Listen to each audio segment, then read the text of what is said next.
que as classes dominantes tremam diante de uma revolução comunista. Os proletários nada têm a perder nela a não ser suas prisões. Tem um mundo a ganhar. Proletários de todo o mundo, univos.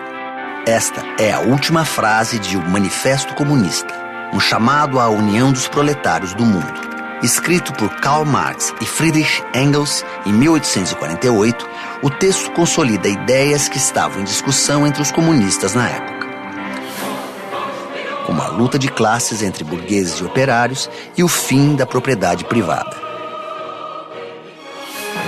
Mas foi no século seguinte, quase 70 anos depois, que as teorias do filósofo alemão Karl Marx ganharam as ruas. A Revolução Russa de 1917 se inspirou em suas ideias para propor uma nova forma de governo e mudou os rumos da história do século XX.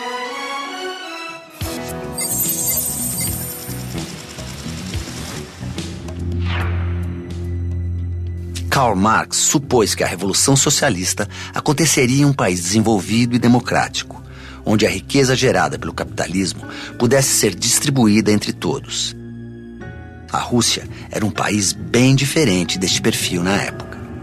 Primeiro é preciso dizer que a população russa vivia, em sua maioria, no campo. A atividade agrícola era a principal atividade econômica e a produção, basicamente, era uma produção feudal. As indústrias na Rússia eram localizadas, eram fortes, poderosas, mas muito localizadas, em poucas cidades da região. A extensa maioria vivia no campo. Então, era um país bastante contraditório, né? Tinha uma economia que estava se desenvolvendo, mas um lado político muito atrasado, né, em que o czarismo exercia uma repressão forte ainda, havia uma censura muito grande nos partidos políticos. Então, por um lado, modernização, por outro lado, atraso. Mas por que então a Revolução Socialista aconteceu na Rússia, contrariando a todas as expectativas? A desigualdade social na Rússia pré-revolucionária era gigantesca. De um lado, você tinha uma imensa população camponesa que vivia num estado de pobreza gritante, e de outro, o imperador e a nobreza semi-feudal que vivia em palácios suntuosos e que vivia em condições de muito luxo. Uma das explicações por que a revolução aconteceu na Rússia, alguns dizem que é exatamente porque foi o elo mais fraco na corrente capitalista, né? A revolução não aconteceu nos países mais avançados, né? Onde o capitalismo era mais forte, porque onde ele é mais forte ele pode comprar a classe trabalhadora, né, com melhores salários. Também não aconteceu onde o capitalismo era completamente atrasado, miséria, etc., porque as pessoas não conseguem nem se organizar. 1905 foi um ano marcante para a Revolução Russa. Ela ainda demoraria 12 anos para acontecer, mas o Império Russo já dava sinais de fraqueza. O czar Nicolau II acabara de perder uma guerra contra o Japão. Na disputa pelos territórios da Coreia e da Manchúria, a Rússia sai humilhada. Para se armar novamente, teve que pedir empréstimos à França e à Alemanha. A população se revoltava contra a incompetência do czar na guerra e contra a violência com que tratava o povo. Os partidos socialistas ganhavam cada vez mais adeptos entre os operários e as greves eram constantes. Em 1905, a população organiza uma imensa passeata, pacífica. E participavam mulheres, crianças, inclusive entoando hinos religiosos, hinos louvando o czar, o imperador da Rússia. E eles se dirigem ao palácio para pedir ao imperador melhores condições de vida. Então eles queriam levar uma petição ao czar de maneira não violenta, mas aí houve uma repressão muito forte, morreram muitas pessoas, e isso aí meio que foi um choque. O czar visto não mais como aquele paizinho benevolente, né, mas como um repressor. Ao longo de 1905, houve várias manifestações. Uma delas ficou imortalizada no filme O Encouraçado Potemkin, do russo Sergei Eisenstein. É a história real de marinheiros que tomam o comando do navio e mobilizam a população em terra contra o czar.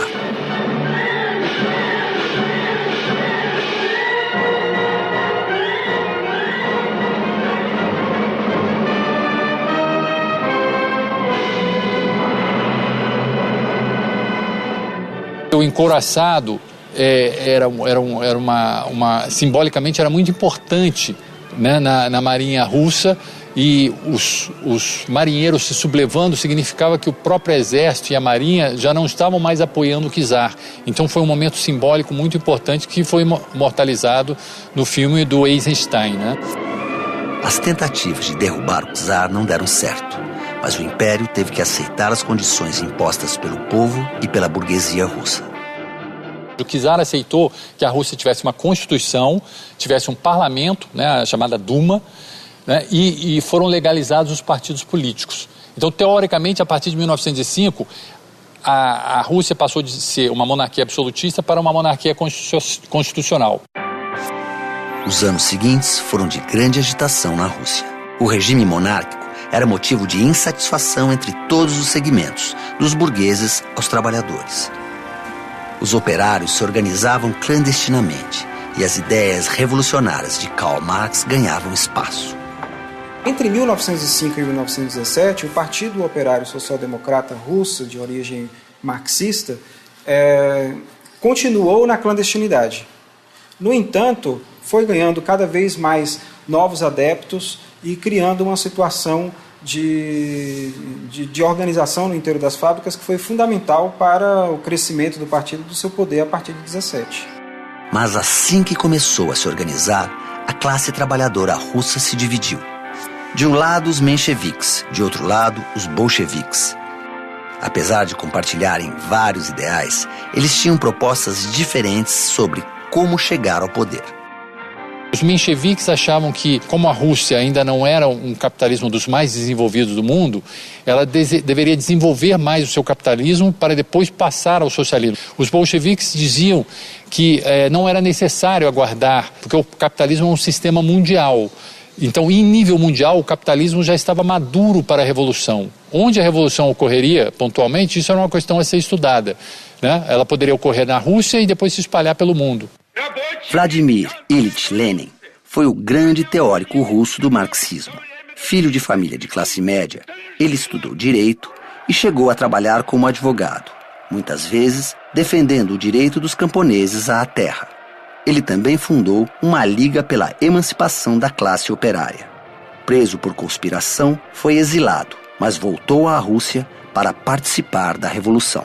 A concepção de partido em Lenin é completamente diferente da concepção de partido do Estado burguês ou do regime capitalista. Então, não é objetivo do Partido Revolucionário Comunista disputar eleições e participar do regime democrático burguês buscando melhorias sistemáticas no capitalismo. É uma concepção de partido de uma minoria de militantes que visa a derrubada do Estado, organizando e dirigindo a ação revolucionária das massas. Eu acho que duas das contribuições principais do Lenin foram a chamada Aliança Operário-Camponesa que ele propôs, né? Porque como você vai fazer uma revolução proletária num país em que mais de 90% da população é camponesa, né? Com um proletariado pequeno? Então ele propôs uma aliança, né, do proletariado com o campesinato, mas de modo que o proletariado estivesse na vanguarda. O centralismo democrático seria uma forma de você ter, de uma parte, uma democracia. A parte democrática era, no momento da discussão, todos podem expressar suas opiniões. Mas a parte do centralismo é, uma vez tomada a decisão, todos os membros têm que seguir aquela decisão, mesmo não concordando. Em 1917, a situação na Rússia era insustentável. Faltavam alimentos, empregos e democracia. Ainda assim, Tsar Nicolau II levou o país a participar da Primeira Guerra Mundial ao lado da França e da Inglaterra. Os motins eram diários, inclusive dentro do próprio exército. Em fevereiro, finalmente o Império caiu. Começava a Revolução Russa.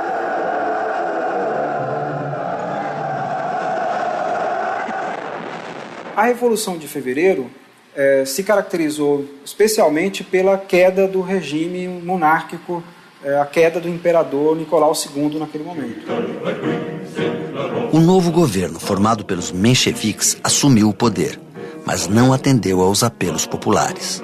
O país continuava na Primeira Guerra e se desintegrava. A inflação chegou a 1000%. As tropas que estavam no fronte desertavam, matando os oficiais. E as propriedades da nobreza eram atacadas na busca por alimentos. Um a um, os líderes bolcheviques exilados começam a voltar ao país e a organizar a tomada do poder. Os bolcheviques acabam mobilizando a participação popular, organizam comícios, passeatas, grandes manifestações. Os soldados que deserdam da guerra acabam mobilizando a participação desses soldados que voltam da guerra.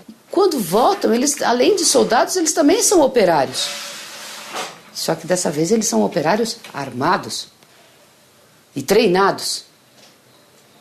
Então também esse movimento operário ganha uma força militar. A máxima bolchevique era ouvida nos sovietes, os conselhos populares russos. O povo quer paz, o povo quer pão e terra.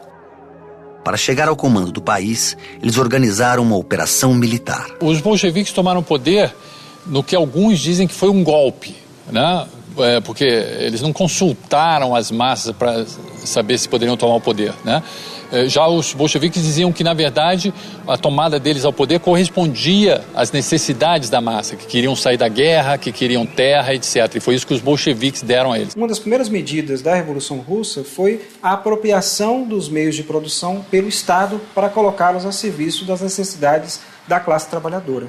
Mas os antigos governantes não concordaram, né? E alguns socialistas também não concordaram. Então houve um período, 1918, na verdade até 21, da chamada Guerra Civil, que dividiu o país entre os bolcheviques e alguns aliados, entre os socialistas revolucionários, e praticamente todo o resto. E para complicar mais ainda, nesse período da Guerra Civil houve a intervenção de 14 países estrangeiros, né? Então foi um período muito difícil. De um lado, o Exército Vermelho, do outro, o Branco. O Exército Vermelho, comandado por um dos líderes bolcheviques, Leon Trotsky, enfrentou oposição durante 3 anos. O Exército Branco, que era contra a República de Operários e Camponeses na qual a Rússia se transformara, chegou a dominar grandes extensões de território. Mas como a Primeira Guerra continuava, não havia tantos recursos para sua manutenção. Ao final do conflito, restou um país totalmente arrasado. A economia da União das Repúblicas Socialistas Soviéticas estava reduzida a 1/5 do que era antes da Primeira Guerra. Como reconstruir o país? Alguns queriam reconstruir o país num comunismo bastante ortodoxo, em que tudo fosse estatal. O Lenin, que é uma pessoa bem mais pragmática, flexível, disse que não era possível, o Estado estava falido, não teria condição de reconstruir o país. Então ele propôs a NEP, a Nova Política Econômica, em russo. Foi um período que foi de 1921 a 1928 e possibilitou realmente uma reconstrução rápida do país devastado. Ela foi meio uma volta parcial ao capitalismo, entre aspas, de pequena escala, né? Foi permitida a iniciativa privada em pequena escala, enquanto o governo mantinha o controle das grandes alturas da economia. Isso era considerado um estágio para o Lenin e outros teóricos, um estágio para poder alcançar o socialismo. As décadas seguintes trariam outro destino à Revolução. Com a morte de Lenin e a chegada de Joseph Stalin ao poder, a União Soviética viveria décadas de totalitarismo. Stalin perseguiu até mesmo os companheiros de partido. A ideia era defender os trabalhadores, os operários, estender essa defesa para os camponeses. Nesse momento, a luta se transforma. Aquele partido único que era para dissolver, não se dissolve. O partido acaba fazendo uma ditadura que se torna permanente. E Stalin acaba matando todos os seus opositores.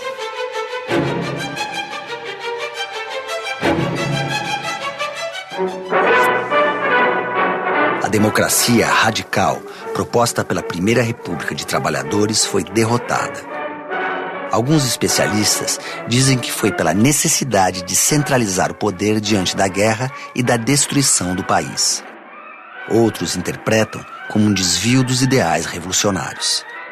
Polêmica à parte, a importância da Revolução Russa no processo histórico é incontestável, assim como os avanços econômicos que o país experimentou, tornando-se uma potência mundial com progressos científicos e sociais.